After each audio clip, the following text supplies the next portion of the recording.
What's going on, ladies and gentlemen? It's your boy Calvin, the New Trader. We are back with another episode live in the studio of the FOREX Beginner Podcast. Today, we have a six-figure funded trader in the building with us today. 6 figures in total payouts, 6 figures plus in total payouts. And we just started chatting it up. This interview was literally spare the moment. I'm out doing my laps, walking my 3 laps, running my last lap. And I'm like, yo, let me check my Instagram. And we were already talking. And I just missed the message of him saying, yo, I'm going to be in Miami next month. And it just so happened today he was flying in and I saw the message, to God be the glory. And I'm like, bro, don't worry. I'm going to book the studio time.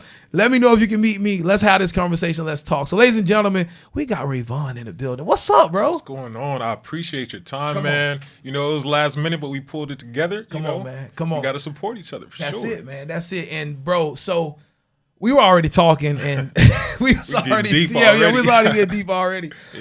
So where are you from, bro? Yeah, so I'm from California, Southern California, born and raised, and now I am located in Texas. Yep. So what made you move to Texas? Man, Cali to Texas. So lifestyle, as far as you get a lot more money, or excuse me, you get a lot more for your money in Texas, and then also property tax, all the different taxes, you know, is a little bit better in Texas. So did you make that move, or was that while you were living with your parents? No, so this is a separate move. This is all me. So, like, tell me about your background. Like, we were talking, so you were into music production. Yeah. Still into music production. Okay. So before trading, what was Ray Vaughn's life like? Like, what were you doing? Yeah. How old are you, by the way? I'm 27. 27. Okay, you're still young, bro. Yeah. You haven't reached 30. Yeah. So what was life like before Forex? Yeah, for sure. So, I mean, we could take it. We could take it all the way to the beginning. Take it back. Take it back, bro. Come on. You in Miami, bro. Yeah, come on, let's go. Man, I got to tell the story. We got time. All right. Let's go. Cool. So, I started out with music. Music was my first passion. My family is really big into music, whether it's singing and music production, whatever it was. So coming up, like, I always had that bug in me, that entrepreneurial spirit because of that. Throughout school, I would say around high school is really when that music took off for me. I downloaded Fruity Loops for free. I'm sure you know. You touring all day, downloading that free pack. Yep. Get some drum kits, go crazy. So, yeah, that's where it all started. And after I started making these beats, I'm sending it to my friends. They're like, oh, this is cool. Like, you really are good at this. So from that point, I was like, okay, so how can I get this to rappers? Like, how can I sell it? So Twitter was really big back then, but people were more so using it on a friend-to-friend basis as far as, you know, just keeping in contact, posting funny stuff. But I was like, what if I was able to utilize this to reach more people to sell these beats? Okay, I want to pause real quick. Have you always been, like, business-minded like that? Yeah, for sure. Like, even in elementary, I used to, you know, those little lanyards and stuff. Yeah. So literally, I was in like 2nd grade. I told my mom, can you take me to Walmart, buy me these kits of lanyards, and I was selling them for like $2 to $3 at lunch. You was hustling. Yeah, always. But like, where did that come from? Like, did you see an uncle, dad, like always moving and grooving like that, or just instinctively just moving? Man, I feel like, yes, I did see it around my family. Just like my grandparents, they're hustlers. Like, they just always moving. They took care of us. Of course, my parents as well. So just seeing what it looked like to really get things done, not make excuses. And then once again, just kind of learning like, okay, whatever I want out of life, I have to put into life. So the effort I had to put into, let's say, create a product and sell it, the same thing I'm going to get back as far as revenue and, you know, business growth. So it was more so of that. Yeah. So continue. Yeah, for sure. Yeah. So going back to the high school part. Was hustling early on. Yeah, so using Twitter to sell a lot of beats and all that kind of stuff. And then the next struggle was I needed a website.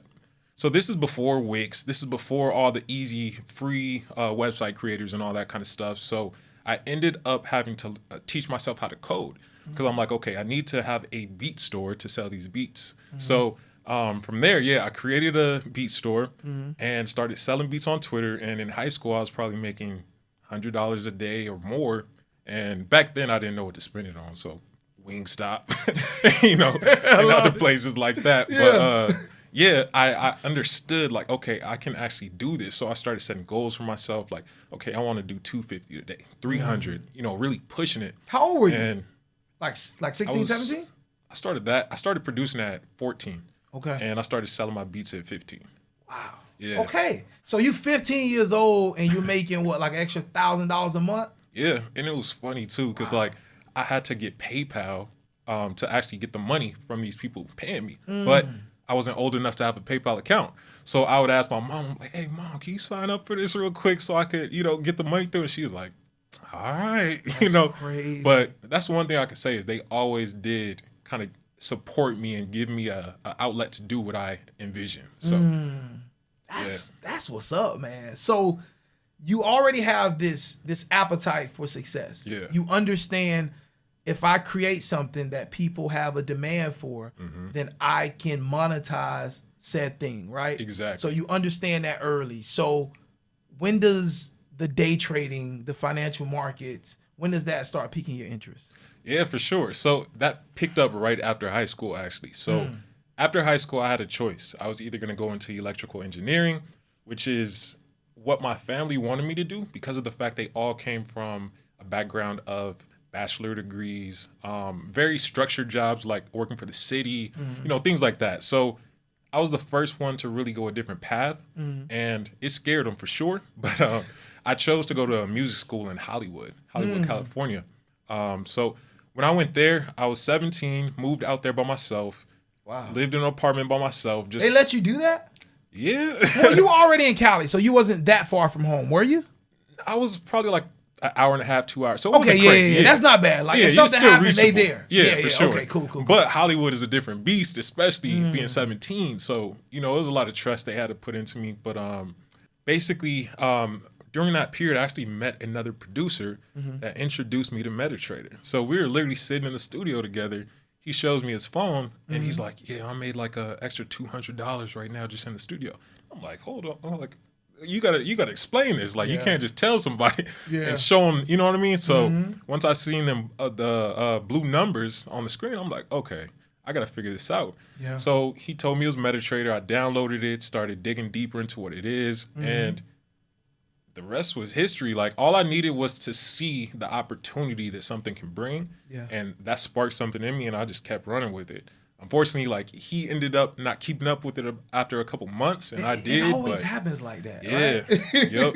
But I'm like, person that hey, introduced you ends up fading out. Yeah, but I'm like, hey, God works in mysterious ways. Like, he put him there for a reason, and it changed my trajectory. So, forever grateful. So, what was that like? You in the studio, you like, bro, what's this you talking about? You just made an extra $200 from your phone. Like, what you talking about? He tells you what it is. How does the learning process start from there? Man, so I went the normal route. I feel like majority of everybody else does. Like, they searching on Instagram and, all that kind of stuff. Facebook. Facebook was bigger back then. So, I went down that rabbit hole, started seeing all like the glitz and glamour, the gurus and all that kind of stuff. So I bought a couple courses, and that's what started it. Okay. Now, it's funny. There's this story. Me and my now fiance, we started together. Oh, you engaged? Yeah. Congratulations, bro. Thank you, bro. That's what's up. Appreciate it. Why you left your fiance home? Man, she had to handle some stuff, and it was a quick trip. Okay. I got you. Strictly business. Turn around, go back. Got you. Okay. But, go ahead. Continue. Yeah. So we started trading together. I told her about it. I was like, we should really try this. This was 17, 8, or probably 18, somewhere around there. Y'all been together for a minute. Yeah, we've been together like 10 years. That's what's up, man. Come on, man. This guy making money and he committed. Come on, y'all. Yes, that's what's up. All right, let's go. What's that? So, basically, it was election day. And we both had like $200 in our account. And we didn't know what we were doing. So we both placed a one lot. Now, keep in mind, on a $200 account, with a one lot, that's $10 per pip. You 20 pips away, boy. Man, I felt every one of them too. But we didn't know that how the news affected the markets and all that kind of stuff at that time. So we both just said, hey, let's put in a trade and see what happens. We put in a trade during election day, and I'll tell you, the wicks were about 30 to 40 pips. Jeez. It was crazy. So we both had different experiences. When I entered, I actually made $200 and I closed out real quick. When she took her trade, it immediately went negative. She blew the account. Wow. So it was so funny though, like looking back on it, because we had two totally different experiences. For her, she was like, I'm done with trading. I never want to touch it again. You know what I mean? Like that was enough for her. Yeah. For me, it showed me the opportunity. And I'm like, whoa, like obviously this isn't how I want to do it consistently, but the fact that I was able to make that amount of money and it didn't correlate to the time or the effort I put into it, that blew my mind. Hey, what's up, traders? Listen, I hope you are enjoying today's podcast interview with my man, Ray Vaughn, traveling all the way from Texas, coming down to Miami and spending some time with your boy, Calvin, to do this interview to give you some knowledge and, most importantly, some motivation as you work your way to becoming a funded trader and maybe even making six figures in payouts just like Ray Vaughn, all right? You definitely know that's my goal. I want to make six figures in a year from trading with prop firms, and I'm still working toward that. But anywho, I want to talk about getting funded, and one of the biggest reasons that we don't pass funded challenges is simply because we violate our daily drawdown, right? When you're getting ready to go through a challenge with a prop firm, one of the major rules are you can't violate the daily drawdown. And unfortunately, we hit that mark. And why do we want to get funded? Like, why does this mean so much to us? It means so much to us because we want to use this skill set to buy back our time. We want to be able to make enough money from this skill set so that we don't have to spend time working for money, doing something that we don't like to do. And for many of us, we got so many beautiful family members, so many people that love us, so many people that we love that we want to spend more time with and do more for. And Forex is definitely the way that we can get to that capital that will allow us to live the life that we want to live. So I want to talk to you today about Blue Guardian, the prop firm. And what I love about what Blue Guardian is doing is they have this thing called the Guardian Protector. And what the Guardian Protector is it protects you from violating your daily drawdown. So what you can do before you even start trading, you can log into your account, your prop firm challenge account, and you can set a limit at 1%. 2% negative, 3% negative, and you can protect yourself from hitting your daily drawdown. Now, one of the biggest reasons we hit our daily drawdown is because we get emotional after a loss and we want to raise up our lot size. We want to get back in there and revenge trade. Well, guess what? Blue Guardian's Guardian Protector now allows us to combat that by already setting a limit in the market where we can't go past that limit. So it allows us to protect ourselves from violating that challenge account, and it gives us the ability to live to trade another day. So listen, today we're going to give you 10% off on your next challenge, courtesy of Blue Guardian. Link in the description of this podcast episode.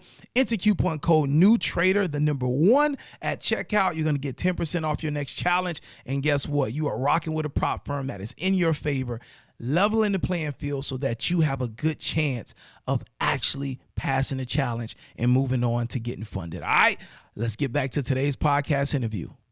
That's dope. Yeah. That's dope. So is she still trading? No, she doesn't trade anymore. I'm going to let you do that. Yeah, she just supports me. We about to be married, so what you make is officially mine. Exactly. So it's all good. You do that. I like that. Interesting story. So what got you to the point where it made sense for you that I want to make this my thing? So you're producing. You mentioned before we came in to the studio and started recording that you have some music that's actually in movies, on TV, and different things like that. So obviously you reached success in your production field. What was it about trading that made you want to put more energy into it? Because I'm assuming that you had to kind of pull back from production. Yeah, so I would say, to be honest, I did not really drop my production when I was learning. At times, I was always trying to figure out when to drop it, but I never really did. I would just do doubles. So was production your main source of income? It was, yeah. Oh, okay. Well, I'm saying now I don't do it anymore. Right. But I'm saying... But at that time, it was. Yeah, so that was my income, and what was happening is I was dumping the money I was making from the music into trading, blowing the accounts. So I'm like, okay, I can't keep this up. So, you know what I mean? This ain't gonna work. Not at all. And then, music also, you get paid in royalties. So those royalties may not hit for 3 months, 6 months, 9 months, a year. So I was just starting to realize, like, okay, this is not working. I know there's something there for me, but I just got to make it click. So basically what I was doing is like working on production for about 6 to 8 hours a day, and then I'll work on trading for about 4 to 6 hours. So, I mean, you could even ask my fiance, like, sleep was not, you don't even mention that. Bro, you talking to the man that didn't I didn't sleep in bed with my wife for like the whole first year, bro. And I know was you on the heard. couch. I know you heard it. Come on, I know she chewed you up a bro, couple bro. times. The whole first year, bro. I'm on the couch. But see, that's the thing. You had that vision inside of you. You knew where you're trying to get to. That's the thing. Sometimes we have to sacrifice in the moment for what we really want. But yeah, so going through that period of time, I was really just pushing myself. And to answer the question about like what made me take the leap to trading, it was more so of the freedom of it. Because with production music, I loved it, but now what was once my passion is now something that I have to do for money. So it takes the creativity out of it, because now it's not what do I like to hear. It's more so what does this company need or want, and then you make something that you feel so passionate about, you love it. And then they say, yep, they trash it. And then they say, I don't like that. Take that out, switch this around, and then you don't even feel like it's yours anymore, but you just give it to them. So the money that I was actually making, I mean, it would just depend on the project and all that kind of stuff, but you can make anywhere from $200 to $250 up front, and then royalties, or you can make $1,000 depending on the company for one beat. So it was cool, but then you're also fighting against other producers. Some of them are actually in the union. So there's a lot of politics to it too.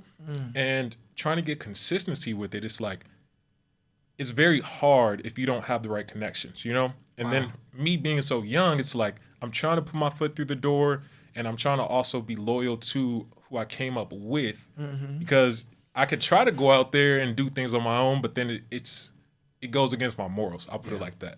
So yeah, that's kind of like the backstory of what made me want to go more so trading. And then, yeah, I would say around the 2.5 year mark, that's when I really made the jump, and I was like, okay, the only way that I'm really going to do everything I possibly have to succeed is if I cut the string. Like, there can't be any way that I can be comfortable. I had to put myself in an uncomfortable situation and bet on myself. So what was your living situation at that time? Because, I mean, bro, you talking about just like, I'm finna cut this proven production stream of income that's coming in.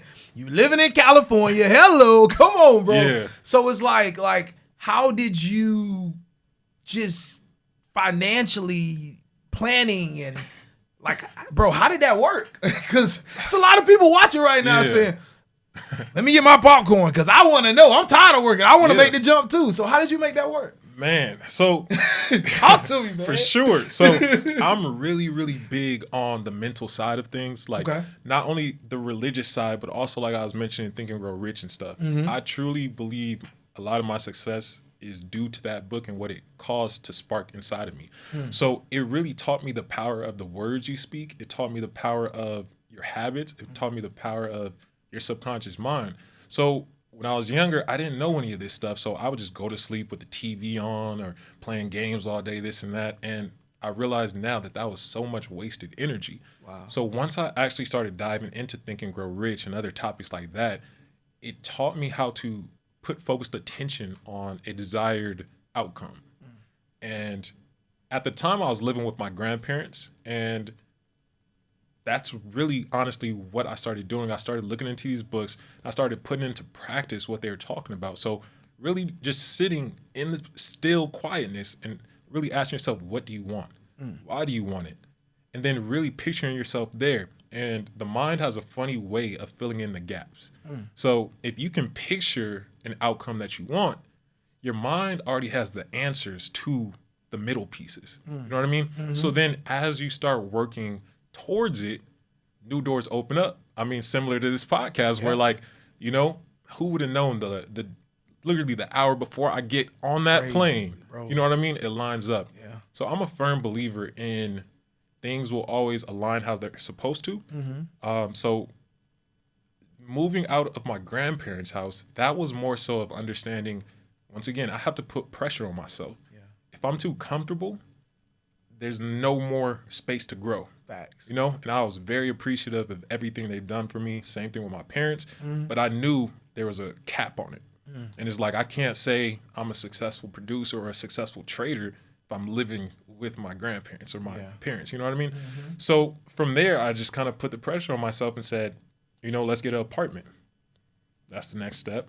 In California. Yeah, in California. Expensive. That's a lot of pressure. Yep. So during that time period, it was kind of hustle. So of course I created other income streams for myself already. I was getting royalties from the music, and then I was still trading and all that kind of stuff.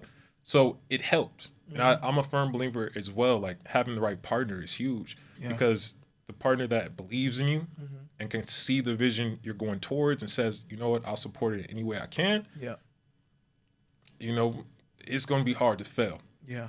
If your vision is correct. So, you know, there was many times where maybe that month I didn't do well in trading. So, you know, she kind of stepped in and helped too. So, yeah, I don't want to be, you know, that person that hides those moments because those are some of the best moments of the story. Yeah. When you look back on it, you're like, man, I may not be where I'm at now if we both didn't put in, you know, those sacrifices or times she may have wanted something. She's like, I'm going to put it over here for you.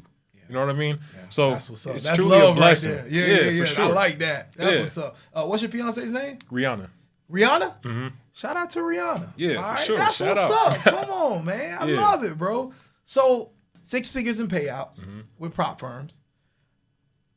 I remember because I've seen your channel on YouTube, Technical Gods. Yep.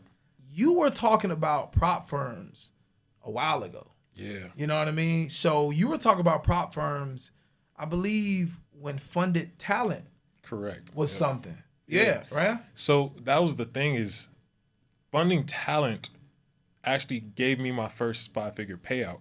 I was one of the first traders to really get a 5-figure payout from the new prop firms. They have other ones like the real proprietary firms. Right. With funding talent, it was interesting because they brought to the table the first time of no time limit. Or I believe it was 2 days. I forgot what it was. It was something crazy. Yeah. So I think you could pass phase 1 and phase 2 back to back, no waiting. And then your payout, you just had to wait 14 days.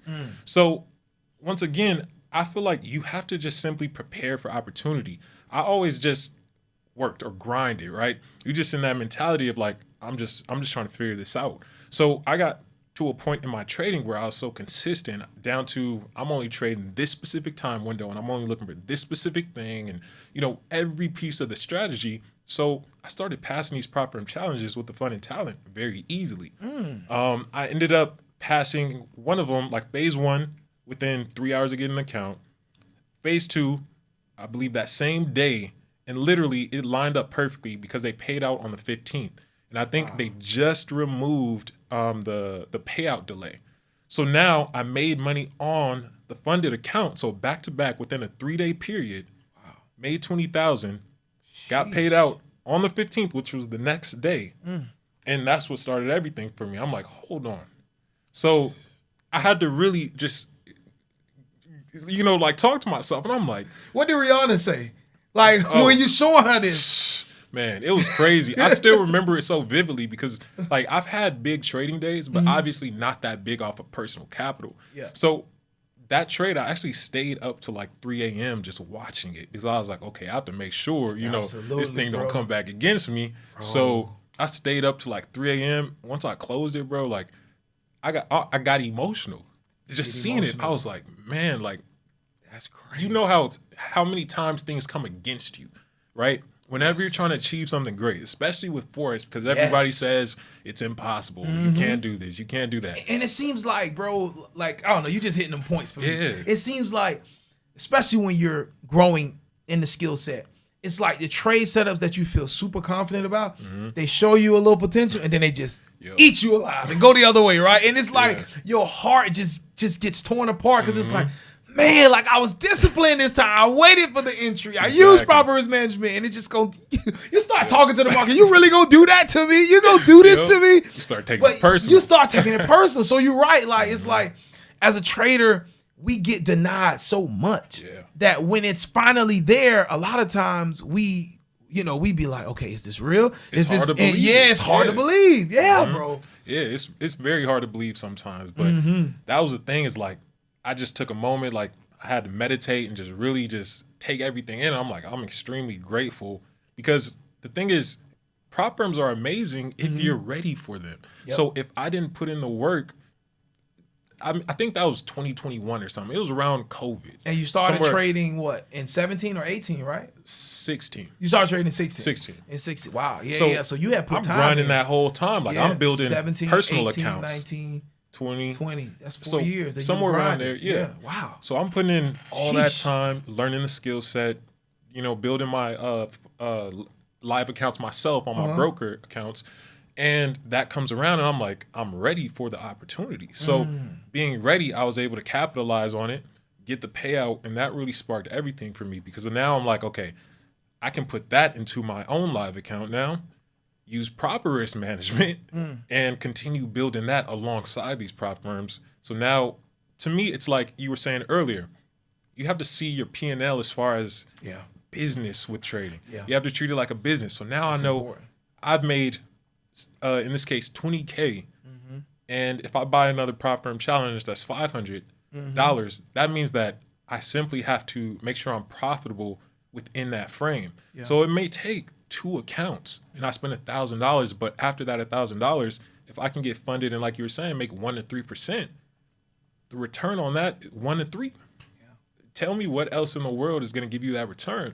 I think I feel like 2017 crypto rally. Yeah, messed up everybody. Yeah. Like it changed the mentality of everyone because they're like, I don't want 100% return. I don't want 300%. I want 300,000%. Or like, crazy, XRP and all these coins that did crazy returns and doing crap now, doing absolutely nothing right now. And I remember when Bitcoin took off too, and I was like, dang, where was I when this took off? And I was in high school and never heard of it, but the people who caught it. Yep. But now I feel like that change the way people view growth or returns in finance, investments, because the stock market, even since, the COVID crash, did over 100%. Yeah. Yet people are still complaining. So it's really about aligning and becoming aware of opportunity, So. Yeah, I agree, bro. Like, I just think, and I've said this on another episode, that this is the only skill set where people, and we can go further than that, but I just think this day and age and time that we're in, we as people will look at money on a screen, whether it's a Forex chart, a crypto investment, whether you're doing binary stocks, whatever the case may be. We'll look at money floating on a screen, a P&L floating on a screen, and we will not take partial profit. We will let that thing go all the way back to zero and go negative. But if we're walking at the mall, if we're walking in the parking lot, and see just $5 blow by, we will break our necks to go stop that win and step on that $5 bill. It's crazy, bro. I don't know what per se is the actual cause of that, but of course maybe it's the digital aspect to it, where it's more so like a video game, because that's true. You know what I mean? It's not a physical dollar in your face. Because think about it. I mean, especially trading prop firm accounts, if the prop firm set $100,000 on the table, and then every time you won or lost, they took it away from you. Everybody disciplined. Everybody ain't nobody blowing account. Exactly. They're like, ooh, I visually see what that caused now. Facts. You know what I mean? So I think that could be it too. But it's interesting. It is. Hearing your story is like, man, like you were smart. You put in the work. Appreciate it. You came into prop firms. You were ready. You were able to see a $20,000 payout, within your first couple months with that prop firm? Yeah, I mean, I can't remember exactly when they launched and stuff, but it was pretty soon after, and that just kind of took everything to that next level, Do you put pressure on yourself, okay, I want to make 6 figures in a year just from trading, or I want to make 7 figures from trading in the next 2-3 years? Like, are you that type of person where you look at what you've accomplished and you're like, okay, I want to take it a step further? Or are you the type of person where you just like, yo, life is good. I make this from trading. I make this from this other thing I got going on. I'm working on a real estate portfolio. I got some money in some mutual funds, some stocks. Like, I'm well diversified. I'm good. I'm just living life, building wealth, having a good time, helping people. Are you that person, or are you like super like focused on, okay, we did that. I want to do this. I want to do this. I want to take it there. I'm somewhere in the happy medium of both of those, because I'm the type of person that's never comfortable unless I'm uncomfortable. Like, I need I need something to strive for. Yeah. Or I fidget. I'm like, I can't, you know what I mean? I can't just sit here and not do nothing. Like, I could barely watch a Netflix show without, trying to think of a business idea or something. So, yeah. But I think that as I mature, I'm learning that you want to get your money however you get it, but then you want to diversify to limit the upside and downside risk. Because I think a lot of times people only think of upside. They're like, oh, well, if I make 20%, I'll have this much money at the end of the year. But risking how much would potentially get you that? You know what I mean? So they don't think about. Yeah, they don't think about the downside. And I think that's what's helped me the most is always thinking about the potential loss. Because if I'm wanting to make $10,000, but I'm not willing to lose $10,000, and I'm not speaking in terms of a Forex account. I'm just speaking in life, right? In life, yep. I agree. You got to be prepared for either outcome. Yep. So if you make $20,000 in your Forex trading and you're trying to figure out what should I do with it, don't throw it directly back into your Forex account. What I would do is diversify that. Take $5K and put it in your Forex account. And then there's many other things you could do. Stock market, once again, did 100% in a year. So you could have put $5K in there, doubled your money safely. You could have put money into crypto. So recently, I think it was like 2 weeks ago, but I got into XRP again after years, but it was sitting at 34 cents, and it fit my strategy. So it was a long-term play, but they ended up getting clearance from the SEC. It did 100% ROI in a day. Wow. So from that, I took out my initial investment. Like the rest it's 100%. Yeah. So it's like you want risk to get free. Yeah. So you want to get to the point where your money works for you, and you think about it more so of kind of like vending machines, right? Where vending machines can make you money without you being there, and the more you have, the better. So it's like, why would I just want to be the only way I can make money when I'm physically trading the markets versus, okay, I made money, I'm out of survival mode, I can put money in the stock market, crypto. Oh, my friend has a business idea. Understanding the risk in it. You know what I mean? Understanding the risk in it, but then also saying, okay, I'm willing to lose $500. Yep. See what it happens with it. Just you know what I mean? So if you think on a bigger scale, I think sometimes we think too small. It's like when you think about initial public offerings, like IPOs and all this kind of stuff. What do you think they're doing? They're diversifying, but then you end up like 50 Cent with vitamin water.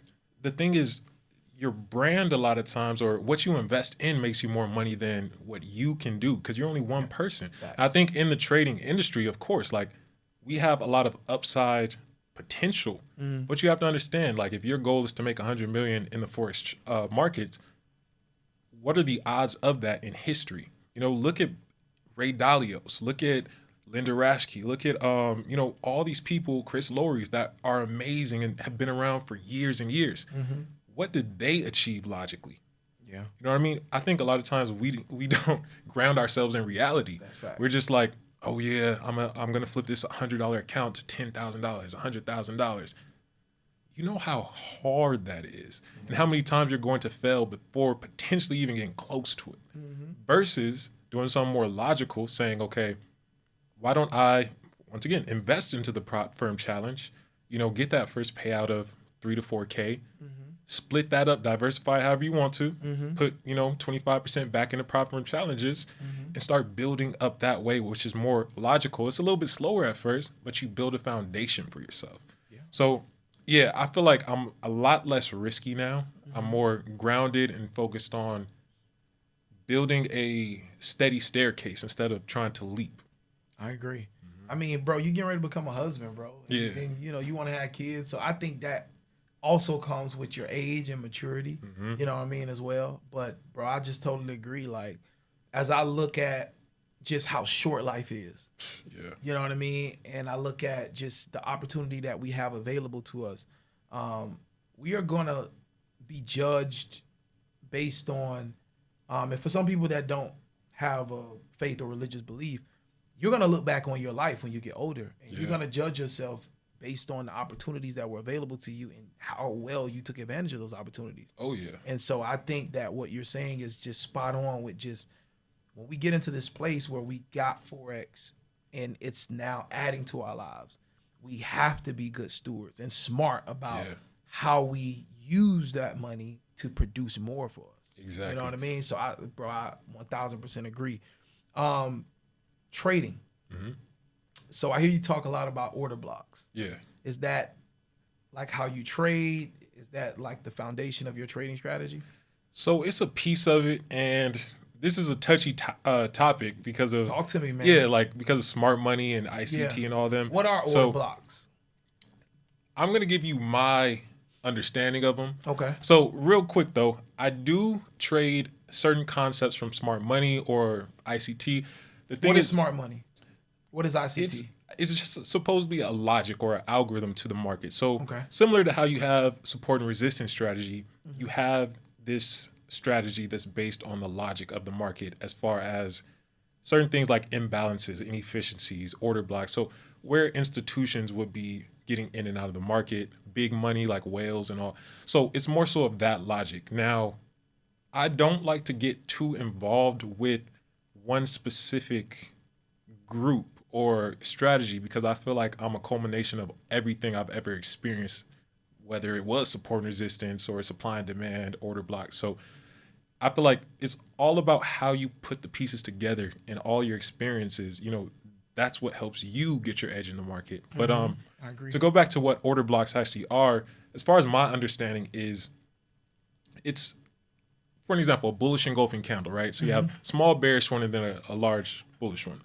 So at the bottom of that bearish candle is where smart money or institutional buyers would be coming in. So they're getting in at the best price point possible. And that bullish candle that's formed is actually the footprint of them.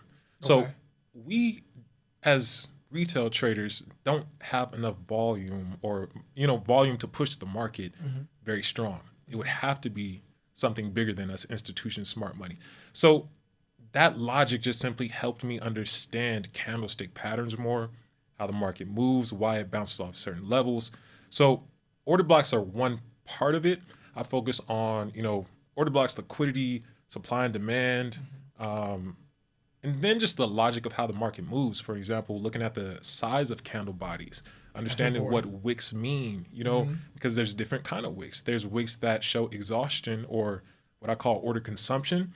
And there's also wicks that will show continuation.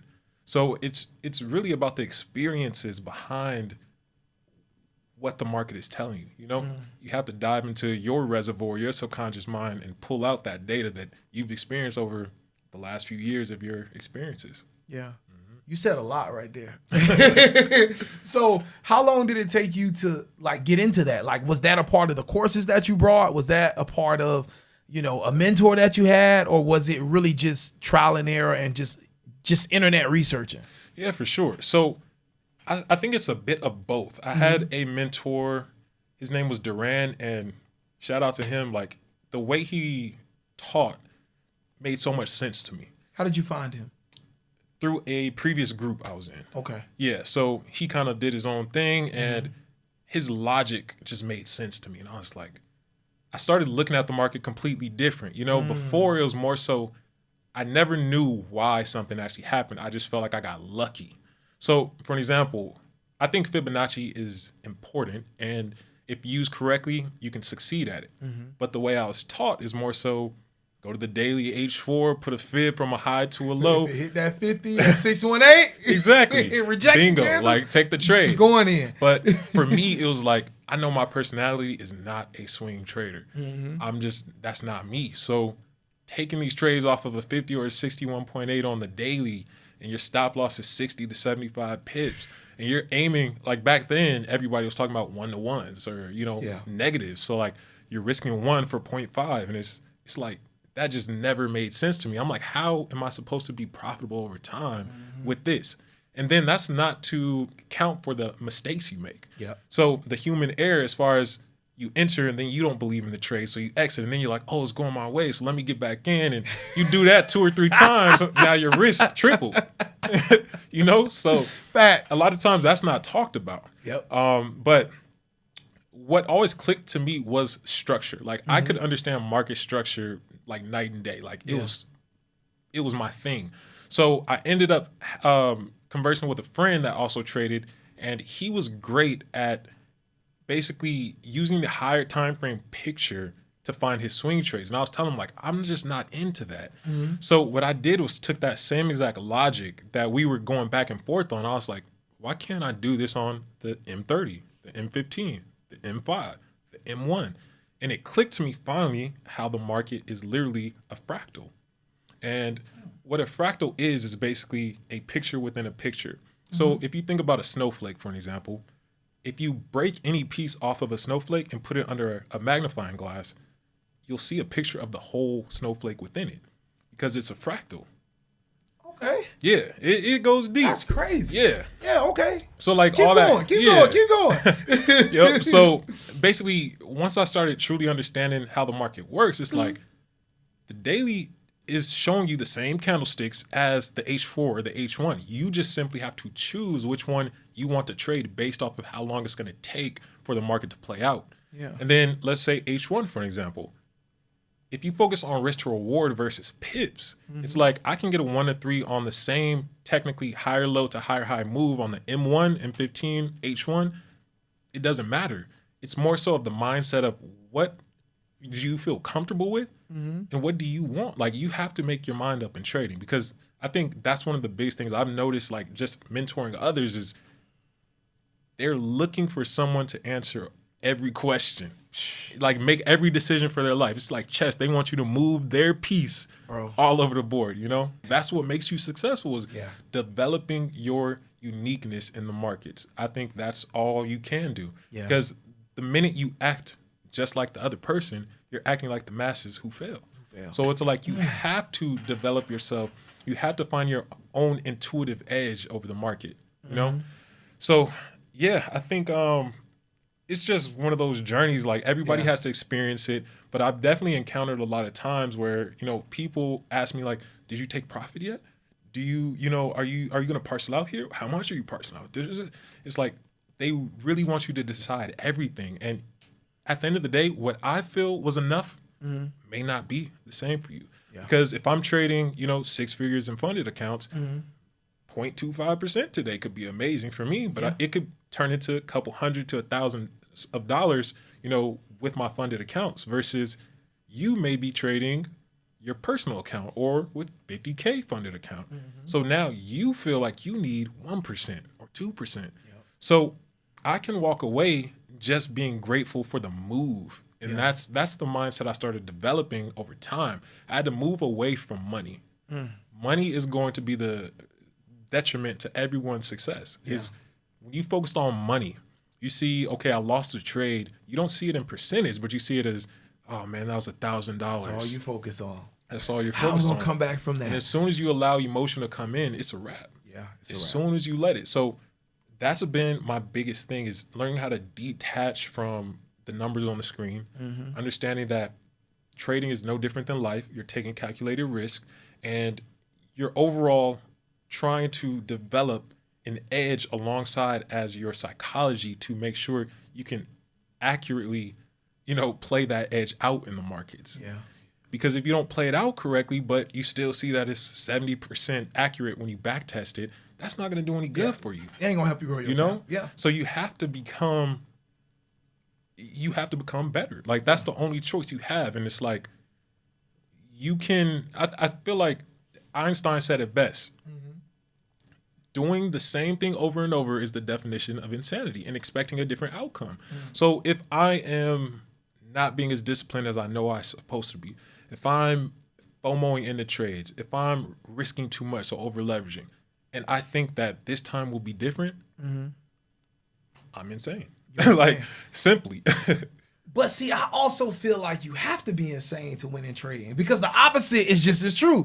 If you use proper risk management, if you follow your edge and you trade it in and out of losses and do the same thing and don't change, because I think that's the biggest struggle. Like, that's the biggest thing that I still deal with, like changing little things that I do. So it's like, if we do the same thing and let probabilities play out, right, with the proper sample size, as Mark Douglas says, right? I was thinking about my boy Mike Bella from One Good Trade. But as Mark Douglas says, if we just trade the same way over a certain number of sample sizes. If the edge is good, odds will play out in our favor. So that's, you know, it goes both ways. You know, I have a theory about this. I was actually talking to Jordan about this, but talk to me. I feel like one of the biggest reasons trading is so hard is because you don't directly get rewarded for good behavior. So, for an example, okay, see where I'm going with this? Yeah. So, you can do everything correctly and still lose in trading. And I think that is the mind game that messes with most people, is that you did everything right and you didn't get rewarded. So now you want to change it. And then as soon as you change it, you don't get rewarded either. So now you chase this cycle of always shifting, when in reality, you should have allowed the probabilities to come back in your favor. So you know my theory on that is because what's the main reason we come to Forex, right? Money. Money, right? Yeah. And we are tired of working, right? Yeah. And so when you think about a job, what happens? Every time you show up, you get guaranteed.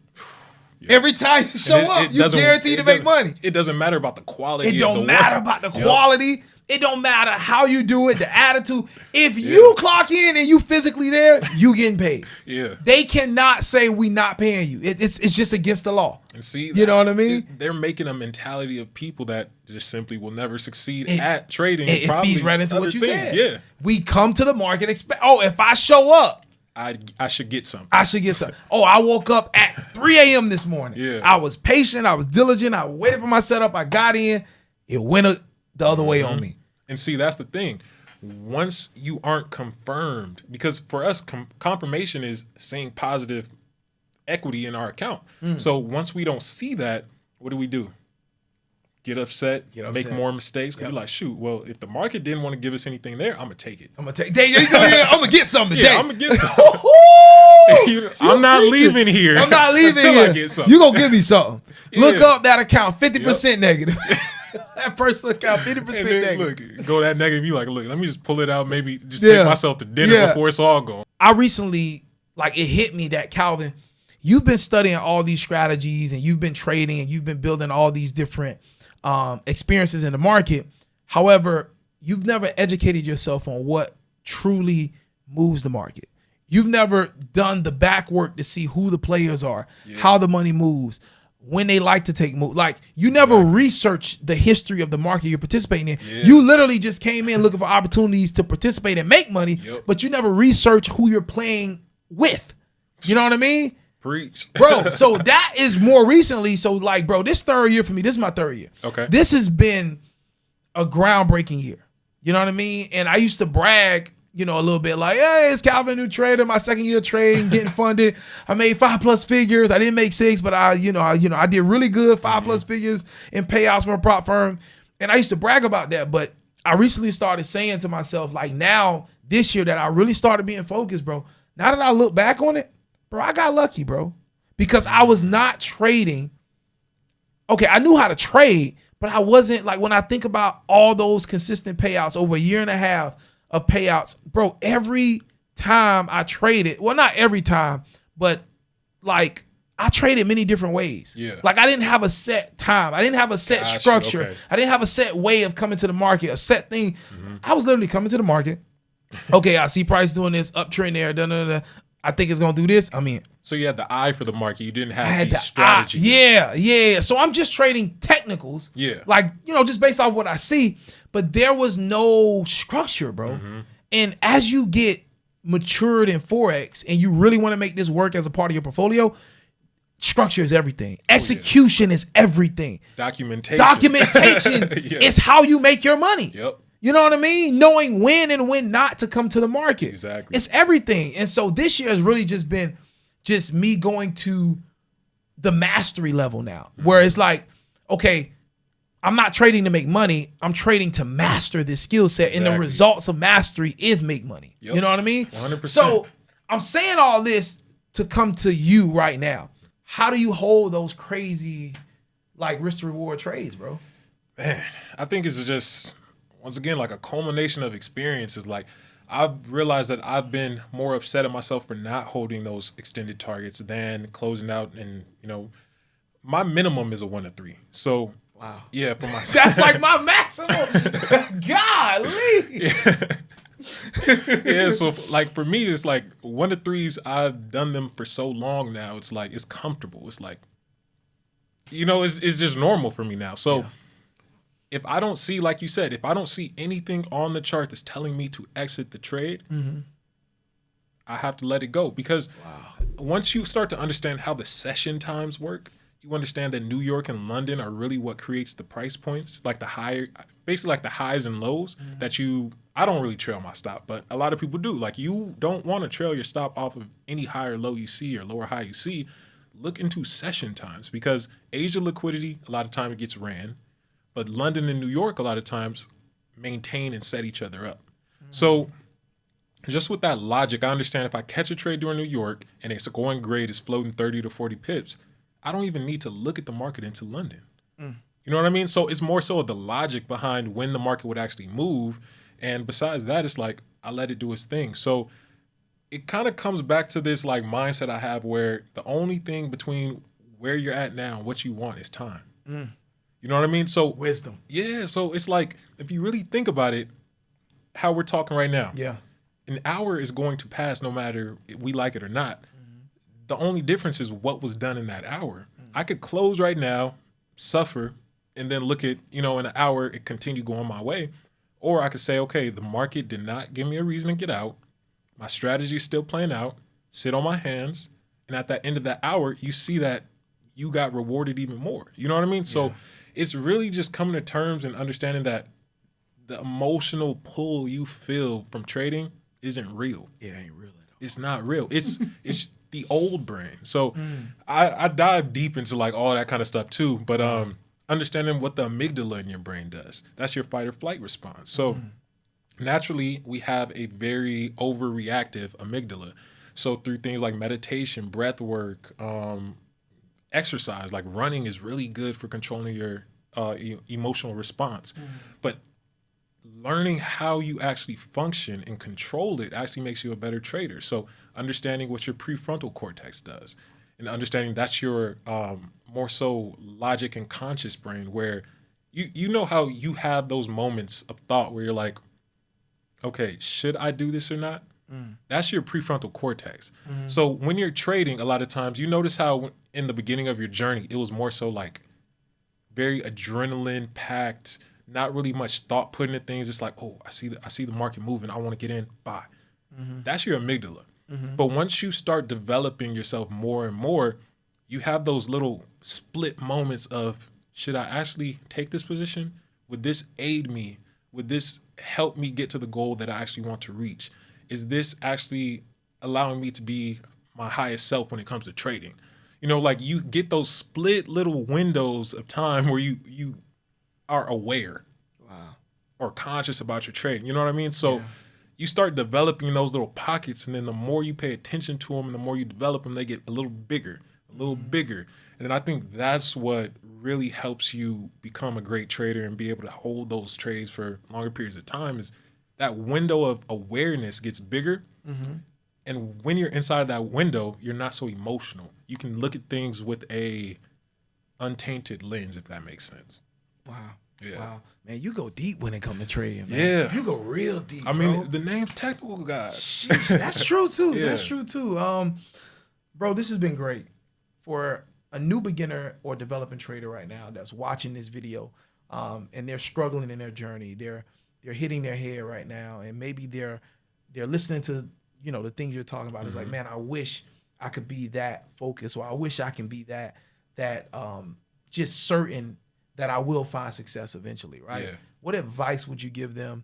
And if there's anything that we didn't talk about that's on your heart that you want to share, I definitely want you to share that as well at this time.